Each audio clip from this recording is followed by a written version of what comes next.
Hello everyone, I'm Denise Love. Here's a little preview of what we'll be doing today.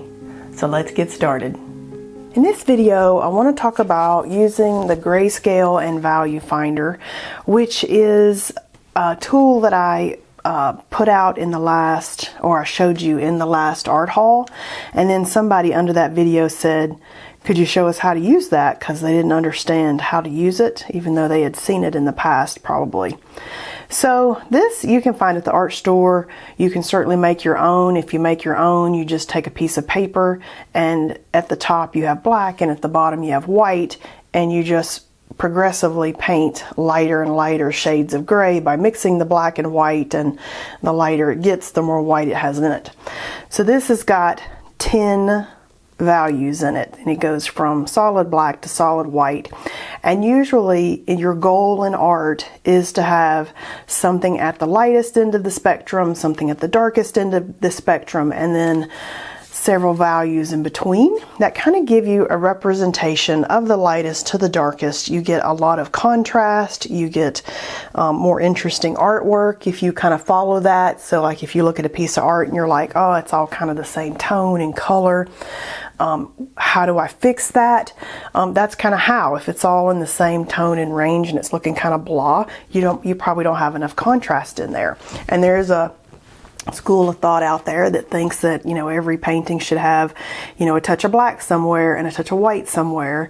And I even did a painting, and I know these rules of art, and then I randomly break them all because I've been doing art my whole life, and now it kind of what feels good to me and what do I want to create and how do I judge the piece as I'm painting it.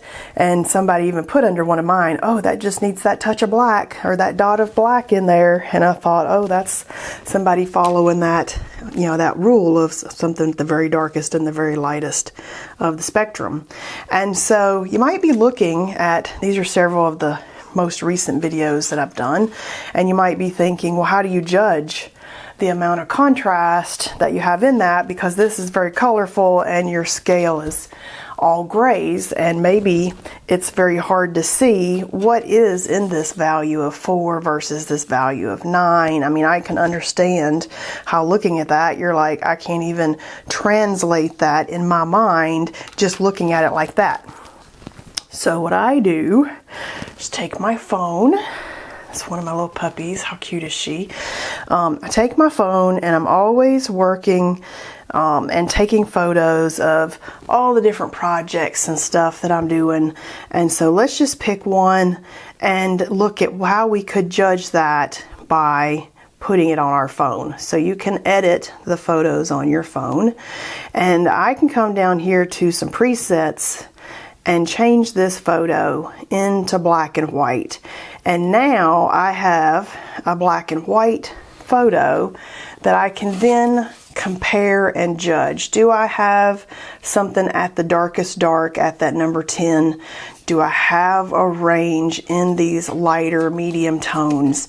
And do I have a touch of something near the lightest range or this white? So you can actually see like these dots that I have here in this piece of art, which is one of these right here. Let's see, which one is it? It is this one. You can see that those pink spots are not white in real life, in real color, but on this grayscale they actually are up here at the very highest 9, I would even say, color. If we just put that right in there, they're right there at the very highest part of that grayscale finder. And I'll be honest, I've looked at color my whole life and studied color and used color and play with color palettes. I would not have really even identified that light pink as being a value in the number 9 of this scale, because to me it doesn't translate to being as bright as white. So I would not have visually been able to say, oh, that right there is light enough to be in the lightest area. But I also have little dots of white in here that's like one shade even brighter. So that can kind of let me know, especially in this particular scale, that I've hit a good range of light to dark whether I kind of even knew it or not, because this had real dark paint. It had black in it, and it had white in it, and then it had just a range of colors in there, and we had a pretty contrast if I compare that to my grayscale finder to a black and white photo. So let's look at another one of these that I have recently done. Let's see if I've got another one in here.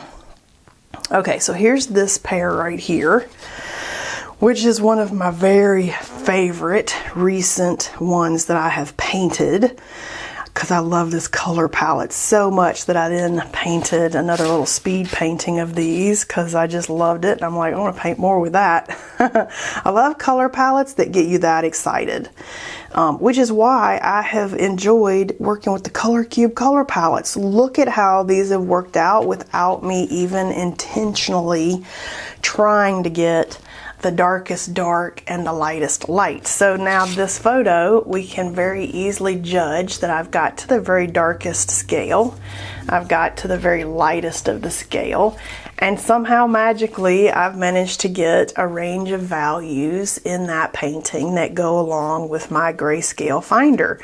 And I absolutely love, and my main goal is to just go from the darkest to the lightest, so I can kind of just visually say, oh yes, I've gone from the black to the white.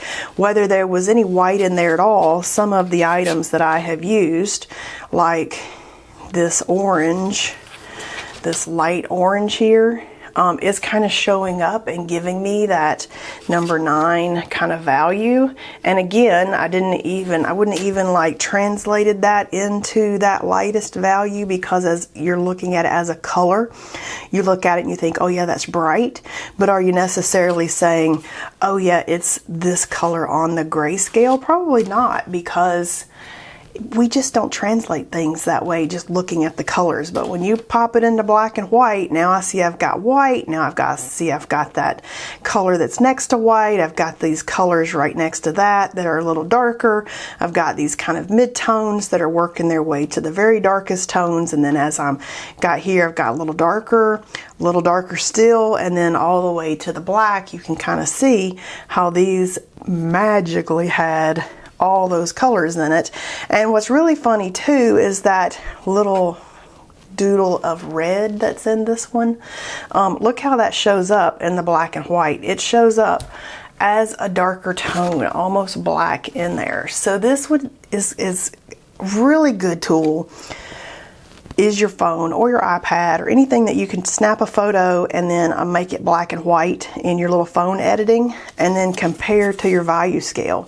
So if you're looking at something and you're thinking, oh, this is kind of bland, now you know, if you don't have the tones from the lightest to the darkest, what you can do to add some contrast. Now you need to maybe add black, or now you need to maybe add white, or you need to add some of these colors that are going to give you those ranges of light to dark, so that your composition and your values are more interesting in the piece of art. How cool is that? That was so cool. Let's see if I'm sure I've got another one. Let's just look at one more. Let's see. What else did I pull over here? I don't keep all the pictures in my phone because then I run out of space. Oh, so something over here. I think this is this one here. So let's take a look at this one. It's a close-up. Here we go. Let's just do this right here. And I'm just going to go into these little presets and pick the monotone. And then, again, this was picking a color palette card, which, man, let me tell you, those have just magically become my very favorite art tool, because we all struggle with color. You may be that unicorn that's like, oh, I find color easy and I can just pop everything out. Or maybe you've studied it very specifically and you're like, okay, I'm going to do a specific color combination, like, you know, contrasting, complementary, or triad, or whatever it is. But sometimes I don't think quite so literal. When I'm looking at stuff, I'm thinking more in the artistic mind, and I'm like, okay, what can I put together? And then I get stuck because I know too much, and then the more you know you don't know. And so I find these color palettes relieve some of that stress for me. And I know you've seen them, but if you hadn't, it's these things, these Color Cube cards that I like to paint with. It just takes away biggest part of stress for creating for me. And we probably, if we took this photo, we could probably look at what part of the value scale these fall in. So I might do that in just a second. But let's look at this piece here. So this piece here doesn't really have any white or any black. It's all colors from a palette card, and I had some gold on top. So how exactly did we do? So if we turn this into black and white, I can see that I did get almost to the very darkest value here in this area here, which happens to be like a dark teal, and some color that I have marked around those lighter spots. And then I can also see I've got almost something that looks like it's white. Whether it's white or not the point. It's so light that it kind of falls in this 9, 10 value, and that's kind of this lightest pinky area in here that's doing that for us. So I can see also these other colors are falling into just a very large range of light to dark grays. And so now I can look at this and I can say, okay, I feel comfortable that I've got it from the very lightest to the very darkest. I've got some contrast, and I did really well at how I spread those colors out in this piece. So how cool is that? Magically, some of these have worked out without me actually thinking, because as you're creating, you're not thinking, do I have, you know, all the values in there sometimes. Sometimes you're thinking, ooh, I like this color here, and ooh, I like this color there, and ooh, that felt good, and ooh, look what I ended up with.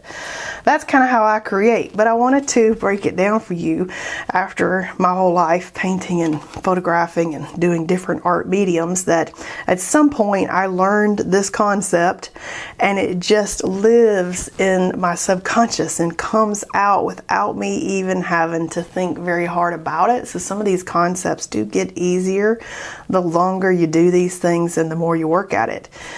So super fun. So I hope that is helpful in figuring out, do I have enough light to dark in my painting to give me the values that make it very interesting and, you know, doesn't make it bland or whatever. And this is how you can figure that out. You can make your own, go from white to black, paint the different shades of gray all the way from the darkest to the lightest, just mixing more white as you go. Get a shade lighter each time until you're at white.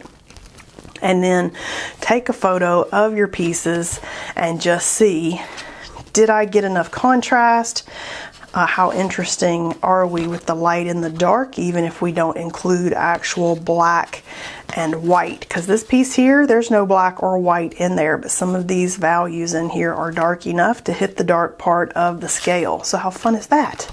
Hope that helps you, gives you a little hint on getting some good contrast and how to judge that. And I'll see you in the next video.